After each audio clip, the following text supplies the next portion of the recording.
মুহতারাম হাজরিন, যারা আল্লাহ পাক রব্বুল আলামিনকে ভয় করে তাদেরকে বলা হয় মুত্তাকি। আর এই মুত্তাকি বান্দা যারা, তারা দুনিয়ার কারো কাছে মাথা নত করে না। হেদায়েত আসে আল্লাহ পাক রব্বুল আলামিনের পক্ষ থেকে।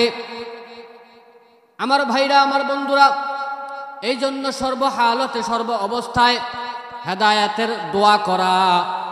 এমন অনেক মানুষ আছে যারা নামাজি ছিল কিন্তু নামাজ পড়ে ছেড়ে দিয়ে শয়তানের দোকায়ে পড়ে গেছে। এমন অনেক মানুষ আছে যারা মানুষের উপকার করত কিন্তু শয়তানের দোকায়ে পড়ে তারা ধ্বংস হয়ে গেছে।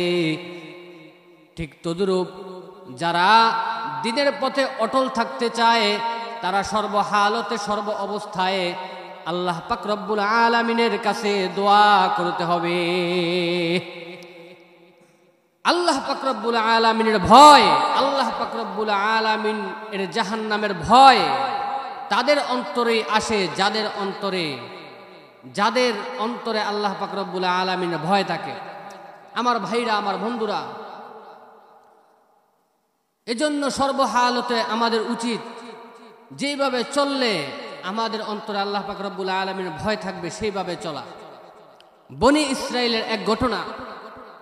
এই বান্দা দুনিয়া থাকা অবস্থায় এমন কোনো গুনাহ নাই করে নাই।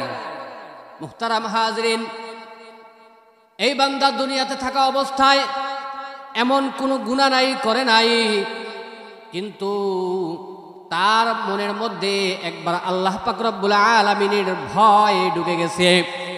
জাহান্নামের ভয় তার অন্তরে ঢুকে গেছে, জান্নাতের ভালোবাসা তার অন্তরে ঢুকে গেছে। সে তার সন্তানদেরকে ডাক দেয়া বলে, ও আমার সন্তানেরা, আমি যদি কখনো মারা যাই, আমার যদি মৃত্যু চলে আসে, আমার লাশটা তোমরা কাফন দাফন করবা না, আমার লাশটা তোমরা মাটিতে দাফন করবা না, বরঞ্চ আমার লাশটা তোমরা জ্বালাইয়া ফেলবা, পোড়াইয়া ফেলবা। আমার লাশটা জ্বালাইয়া পোড়াইয়া যেই ছাই হবে এই ছাই 2 ভাগ করবা, 2 ভাগ করে 1 ভাগ ছাই আকাশের মধ্যে উড়াইয়া দিবা, আর 1 ভাগ ছাই নদীর পানির মধ্যে ভাসাইয়া দিবা। এইভাবে সন্তানদেরকে ওসিয়ত করতে লাগলো। সন্তানেরা জিজ্ঞাসা করলো, আব্বাজান, আপনি কেন এমন ওসিয়ত করলেন? আপনি একজন সম্মানিত মানুষ, আপনার সমাজের মধ্যে একটা সম্মান আসছে, ইজ্জত আছে। আপনার লাশটা যদি আমরা কাফন দাফন না করে জ্বালাইয়া ফেলে, পোড়াইয়া ফেলি, এটা তো আমাদের জন্য অপমান হবে।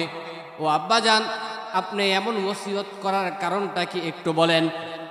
এই লোক ডাক দিয়া বলে, ও আমার সন্তানেরা, তোমরা শোনো, দুনিয়াতে আল্লাহ পাক রব্বুল আলামিন আমাকে শক্তি দিয়েছে, সামর্থ্য দিয়েছে, অর্থ সম্পদ দিয়েছে, কিন্তু এই অর্থ সম্পদ আমি দুনিয়ার কাজে ব্যয় করেছি, আমি আখিরাতের কাজে একটু ব্যয় করতে পারি নাই। এই অর্থ সম্পদ দিয়া আমি মানুষের ক্ষতি করেছি, মানুষের কোনো উপকার করতে পারি নাই। এখন তো আমার ভয় হয়, এখন তো আমার ডর লাগে, ভয় লাগে। আমি যদি আমার এই শরীর নিয়ে আমি আমার রবের কাছে দাঁড়াই, আমি আমার রবের দরবারে কি জবাব আমি দিব? এই যুবকের অন্তরে ভয় ঢুকে গেছে। সে চিন্তা করতেছে, আমি যদি রবের সামনে দাঁড়াই তাহলে কি জবাব দেব? আজকে দুনিয়ার মধ্যে টাকাওয়ালা আছে, বাড়িওয়ালা আছে, গাড়িওয়ালা আছে, কিন্তু এই টাকাওয়ালা, বাড়িওয়ালা, গাড়িওয়ালার পাশের বাড়িতেই না খেয়ে মরে এই টাকাওয়ালা আজকে খোঁজ খবর নেয় না, ঠিক কিনা? এই জন্য গরিবের হক আদায় করতে হবে, জাকাত দেওয়ার সময় জাকাত দিতে হবে। যেভাবে সমাজ পরিচালনা করলে সবাই সুখে শান্তিতে থাকবে সেইভাবে সমাজ পরিচালনা করতে হবে। আওয়াজ করে বলেন, ঠিক কিনা? মুহতারাম হাজরিন, তারপর কি হলো খুব ভালোভাবে বুঝবেন। ওই যুবক তার সন্তানদেরকে ওসিয়ত করতেছে আর বলতেছে, আমার এই শরীর নিয়ে আমি আমার রবের দরবারে দাঁড়াতে চাই না, আমার এই শরীর নিয়ে আমি আমার রবের সামনে দাঁড়াতে চাই না। সুতরাং আমার লাশটা তোমরা জ্বালাইয়া ফেলবা, পোড়াইয়া ফেলবা, জ্বালাইয়া পোড়াইয়া ছাই করে ফেলবা। এই ছাই আকাশের মধ্যে উড়াইয়া দিবা আর পানির মধ্যে বাসাইয়া দিবা। আমি আমার রবের সামনে এই শরীর নিয়ে দাঁড়াতে চাই না। এইভাবে যখন সন্তানদেরকে ওসিয়ত করলো, এবার কিছুদিন পর যখন এই লোকটা মারা গেছে, এই লোকটা মারা যাওয়ার পর তার সন্তানরা তার এই বডিটাকে, লাশটাকে জ্বালাইয়া ফেললো, পোড়াইয়া ফেললো, জ্বালাইয়া পোড়াইয়া ছাই করে ফেললো। জ্বালাইয়া পোড়াইয়া ছাই করার পর এক ভাগ ছাই আকাশের মধ্যে উড়াইয়া দিল, আরেক ভাগ ছাই এই নদীর মধ্যে বাসাইয়া দিল। মুহতারাম হাজরিন, একটু বুঝে থাকলে বলবেন আল্লাহ পাক রব্বুল আলামিন এই ছাই থেকে মানুষ বানানো সম্ভব কিনা? অবশ্যই সম্ভব। আল্লাহ পাক রব্বুল আলামিন এই ছাই থেকেও মানুষ বানাইতে পারেন। প্রত্যেকটা কুল কায়নাত সৃষ্টির যা কিছু আছে, স্রষ্টা একজন, তিনি হলেন আল্লাহ। আর প্রত্যেকটা সৃষ্টি আল্লাহ পাক রব্বুল আলামিনের হুকুম আহকাম মানতে বাধ্য। আওয়াজ করে বলেন ঠিক কিনা? যখন এই লোকটার লাশকে জ্বালাইয়া পোড়াইয়া ছাই করে নদীর মধ্যে বাসাইয়া দিল, আকাশের মধ্যে উড়াইয়া দিল, আল্লাহ পাক রব্বুল আলামিন এই ছাইকে অর্ডার করলেন যে তোমরা আগের মতো আবার পুনরায় এই বডি হয়ে যাও। তখন আগের মতন আবার বডি হয়ে গেল। আমার ভাইরা, আমার বন্ধুরা, এইভাবে যখন আগের মতো আবার বডি হইল, সে যখন পুনরায় তার জীবন পাইল, আল্লাহ পাক রব্বুল আলামিন তাকে প্রশ্ন করলেন, ও আমার বান্দা, তুমি এমন ওসিয়ত করার কারণ কি? ইন্নাহু আলিমুম বিযাতিস সুদূর। আল্লাহ পাক রব্বুল আলামিন অন্তরের খবর জানে, জানার পরও আবার জিজ্ঞাসা করতেছে। কারণ এই জিজ্ঞাসা করার ফলে এই বান্দা তার মনের আকুতি আল্লাহ পাক রব্বুল আলামিনের কাছে প্রকাশ করতে পারবে। মনের আকুতি, মনের আবেদন, মনের কথা প্রকাশ করার মধ্যে একটা সুখ আছে, শান্তি আছে। মুহতারাম হাজরিন, এবার আল্লাহ পাক রব্বুল আলামিন যখন তাকে প্রশ্ন করলো, তুমি এমন ওসিয়ত কেন করলা তোমার সন্তানদেরকে? এবার ওই বান্দা আল্লাহ পাক রব্বুল আলামিনের কাছে বলে, আল্লাহ, আমি তো অপরাধী, আমি তো গুনাহগার, আমি পাপী। এই পাপ এর শরীর নিয়ে আমি আপনার দরবারে দাঁড়াতে চাই নাই।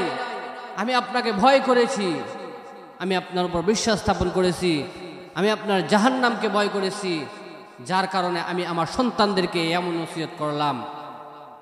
এভাবে যখন ওই আল্লাহর বান্দা আল্লাহ পাক রব্বুল আলামিনের কাছে নিজের মনের কথাগুলো প্রকাশ করলো, আল্লাহ পাক রব্বুল আলামিন তখন বললেন, ও আমার বান্দা, তুমি যেহেতু দুনিয়াতে থাকা অবস্থায় আমি আল্লাহ পাক রব্বুল আলামিনকে ভয় করেছো, আমি আল্লাহ পাক রব্বুল আলামিনের উপর ঈমান এনেছো, আমি আল্লাহ পাক রব্বুল আলামিনের জাহান্নামকে ভয় করেছো, সুতরাং যাও যাও, আমার জাহান্নামকে ভয় করার কারণে, আমাকে ভয় করার কারণে, আমার উপর বিশ্বাস স্থাপন করার কারণে তোমার যত গুনাহ আছে সব গুনাহ আমি আল্লাহ পাক রব্বুল আলামিন মাফ করে দিলাম। আমার ভাইরা, আমার বন্ধুরা, এই জন্য আল্লাহ পাক হলেন রহমান, আল্লাহ পাক হলেন রহিম। এই আল্লাহ পাক রব্বুল আলামিনের কাছে যদি আমরা ক্ষমা চাইতে পারি, মাফ চাইতে পারি, যত গুনাই করি না কেন, যত অন্যায় করি না কেন, আল্লাহ পাক রব্বুল আলামিন যদি আপনাকে মাফ করে দেয়, আল্লাহ পাক রব্বুল আলামিনকে জিজ্ঞাসা করার মতো কেউ নাই যে মাফ করলেন কেন। ঠিক তেমনি ভাবে আল্লাহ পাক রব্বুল আলামিনের নাফরমানি কেউ যদি করে, আলেম ওলামাদের প্রতি কেউ যদি বিদ্বেষ রাখে, নবীগণদের প্রতি কেউ যদি বিদ্বেষ রাখে, ইসলামের প্রতি কেউ যদি বিদ্বেষ রাখে, আল্লাহ পাক রব্বুল আলামিন যদি তাকে জাহান্নাম দেয়, কেউ জিজ্ঞাসা করতে পারবে না যে আপনি তাকে জাহান্নাম দিলেন কেন। আওয়াজ করে বলেন ঠিক কিনা? আমার ভাইরা, আমার বন্ধুরা, এই জন্য ইসলামের প্রতি যারা বিদ্বেষ রাখবে, আলেম ওলামাদের প্রতি যারা বিদ্বেষ রাখবে, নবীগণদের প্রতি যারা বিদ্বেষ রাখবে, কোশ্চিন কালেও তারা আমাদের বন্ধু হতে পারে না। আওয়াজ করে বলেন ঠিক কিনা? আল্লাহ পাক রব্বুল আলামিন আমাদেরকে সর্বহালাতে, সর্ব অবস্থায় আলেমদের সাথে মহাব্বত রেখে ইসলামের প্রত্যেকটা হুকুম আহকাম মেনে চলার মতো তৌফিক দান করুক। আমিন।